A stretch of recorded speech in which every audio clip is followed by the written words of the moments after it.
Hello everybody, welcome back to my YouTube channel.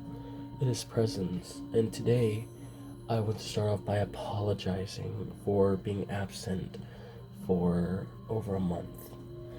I have been really busy with just live stuff in general, but you guys can start expecting more consistent uploads from me. For now, I want to thank you also for spending the next moments of your life with me. Now, without further ado, let me ruin your night. Today's story was submitted by bedtime_horror to the r/horror stories subreddit, and it is called My New Apartment Has a Mirror That Doesn't Reflect Me. Last week, I moved into a cheap apartment.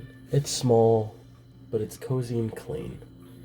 From speaking to the landlord, he told me that the previous tenant left in a hurry. According to the landlord, he was babbling about some kind of job offer overseas. I didn't think much about it.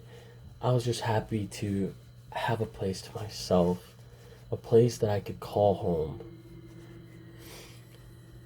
I started to notice really weird things from the first night. The weirdness started when I realized that there was an old full-length mirror bolted into the wall.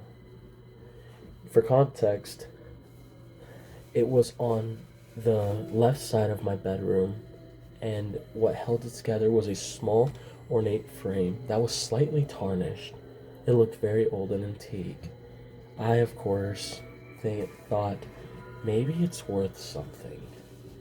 Not thinking much about it, I got up to take a shower and brush my teeth. After getting done, I did what anybody would do and checked myself out in the mirror in my new home. That's when I realized my reflection, or lack thereof, there was nothing there. I thought it was just the dim light, or maybe some trick of the glass, or maybe I was just tired, just hallucinating. But the mirror showed the room behind me perfectly. My bed, my lamp, even the crooked painting on the wall. It just didn't show me. I waved, I danced, but nothing. So I brought a flashlight to shine it into the mirror, but still nothing. My reflection, it was gone. Like I didn't exist. I tried filming it on my phone, but my camera wouldn't even open. When I would take it away from the mirror, it would work just fine, but it wouldn't.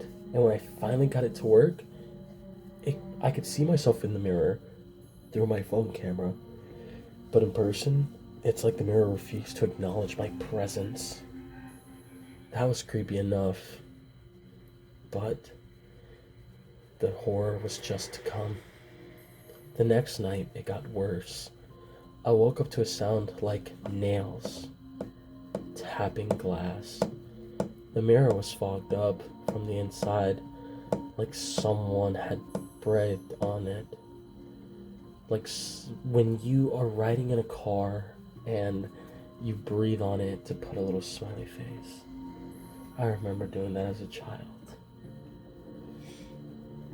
But my small memories were short-lived, as I noticed something writing across the glass. In long, shaky letters were the next few words. I see you. I couldn't sleep. I draped my blanket over the mirror and just sat there with my hands folded in my lap, just contemplating my life, sitting at the foot of my bed. And now, as I type this, I can feel something watching me, but only when I'm near the mirror. I think it's learning. I think it's adapting. Or worse, I think it's trying to replace me.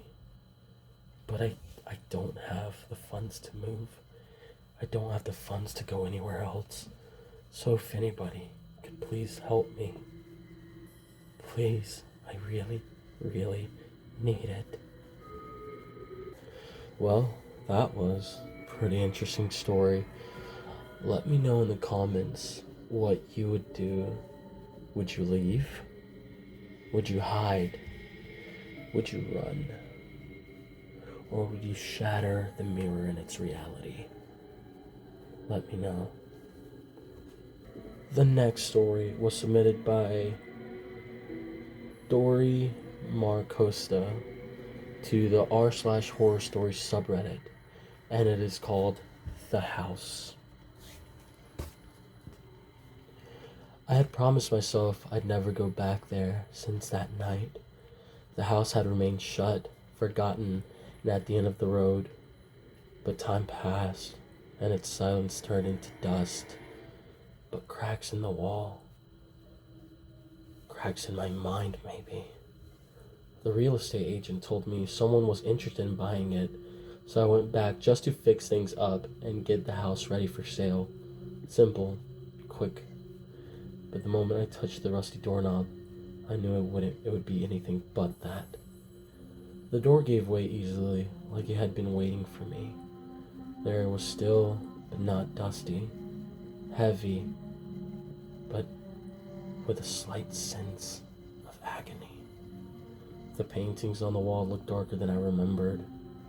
The silence inside was disturbingly loud. Every corner held memories of us, of her laughter on the porch, on her beauty when we had Sunday lunches, even of our arguments that always ended in reconciliation. You never know how much you miss somebody until you no longer have them, where even the worst arguments become cherished memories.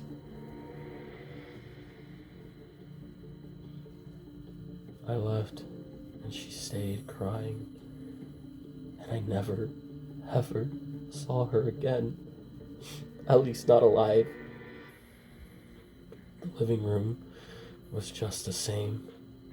The crooked couch, the squished cushions, everything from the paintings on the wall, the marks left from time, looked like shadows that hadn't been there before.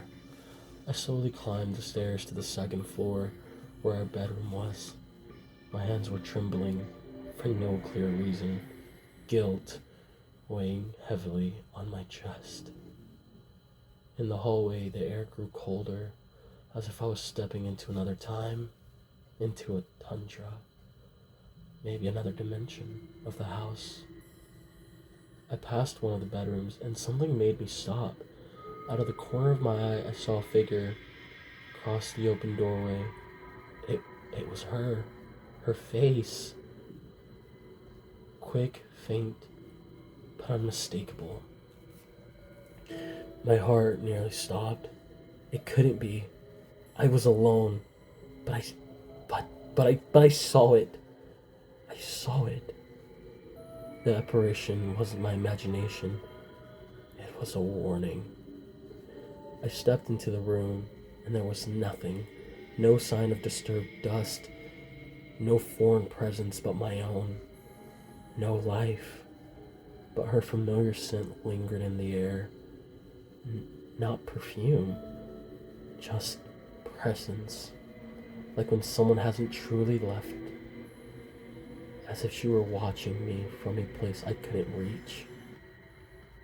I sat on the bed and stayed there for a while, trying to figure out if it was regret, maybe guilt, or just sheer stupidity, or maybe something beyond that. That night, our last night together, I said things I should never had. She cried. She begged me to stay. But I left the door. I slammed the door behind me without thinking about anyone but myself. And that is something I'll always regret. I spent the night in the room. I didn't sleep. Every time I closed my eyes, I saw her shadow in the hallway. And at some point, I was sure it wasn't just a shadow. She was there. She was watching me. In the morning, I went down to the kitchen and found a cup on the table. The same one she used, intact and clean, like it had just been placed there. However, it was new because there was no dust on it. I touched it, I shook it. Nothing. This wasn't possible, was it? I spent the following days trapped there. I couldn't leave. Literally, the doors locked on their own. The windows wouldn't open. My phone lost signal. Everything changed the second I stepped inside. It was like the house had swallowed me whole, taken me somewhere else. On the third day, I heard the stairs creaking. I was downstairs and I knew no one else was there but me. I looked up and for a second I saw a bare foot vanish at the top. I ran up, but nothing. Just the same presence. The same still cold. I started talking to her, apologizing, saying that I regretted everything that I had said, saying that I'd do anything to have her back, and the house, and the silence, the meaningless arguments, everything. But my words fell on silent ears. The house was the only thing that seemed to even listen. Until that night. The one night that she finally answered me. It was her voice, low and behind me. You came back. I turned around in a flash, but there was only darkness. It wasn't a threat. It was more like a statement. After that, she started showing up more often, sometimes next to me in bed, other times standing on the porch, staring out like she used to, but always in silence, always with sunken eyes like she hadn't blinked in years. The first time she appeared beside me, I froze. I didn't feel fear. I felt shame. Her eyes weren't the same anymore. They looked like dark wells too deep to stare into. But even so, I begged for forgiveness. She didn't speak. She just reached out and touched my face, cold like stone, but soft, like when she used to touch me when she was alive. I closed my eyes, holding my breath, and wished she'd take me with her. The next morning, I woke up alone, but her touch was still on my face. A faint redness was present where her hand was. I started thinking maybe it was fair. Maybe my punishment was to stay there with her, and maybe she was just waiting for me to accept it. I lived the routine of a condemned man. I spoke to her even when she didn't answer, left a chair pulled out at the table for her, slept on the same side of the bed as I did before with her, and I waited until that night I heard something fall in the bedroom. It was one of our picture frames, the one from the beach trip. It lay on the floor, glass shattered. But what was strange, her face had vanished from the photo, as she had never been there. That shook me to the core. I began to suspect she was erasing the traces, or worse, preparing me for something I didn't yet understand. A trade, maybe? An unspoken pact? Something. On the seventh day, she spoke again. You know what I want? Her voice was low, emotionless. It wasn't a request, it was a reminder, and I knew exactly what she meant. I went up to the attic. There was an old rope tied to a beam. She stood below in the dark, watching with a slight nod of approval. And I, for a moment, I considered it. But something stopped me. It wasn't fear. Not anymore. It was a primal survival instinct, and when I hesitated, she disappeared. The next day, something had changed. The walls seemed narrower, like they were slowly closing in. The hallway, which I remembered as short, grew longer each time I walked through it. The kitchen door creaked on its own, even when I locked it. The house was falling apart from the inside, or adapting to what it had become, a prison made of guilt, and I was the sole prisoner, or the visitor, or maybe the last bit of living flesh she still needed to become a whole. I tried to burn the house. I tried everything. I built a fire with the curtains, the furniture, but the flames would rise and then fall. They just danced low like they were mocking me. She wasn't going to let it happen. So I screamed and screamed. Everything I'd kept inside for 2 years. The truth that yes, I loved her, but I never meant to promise what I couldn't keep. That night, she appeared one last time. A figure standing at the foot of my bed, and for the first time, she was crying, but said nothing. The next morning, the front door was open. Light poured in like the world had returned to normal. I walked out without looking back, but I knew she's still in there, waiting for me to keep my promise. That was a really heavy story. Let me know what you would have done in this situation. Thank you for listening and for allowing me to fill your nightmares. This is Presence, and I hope you enjoyed the video.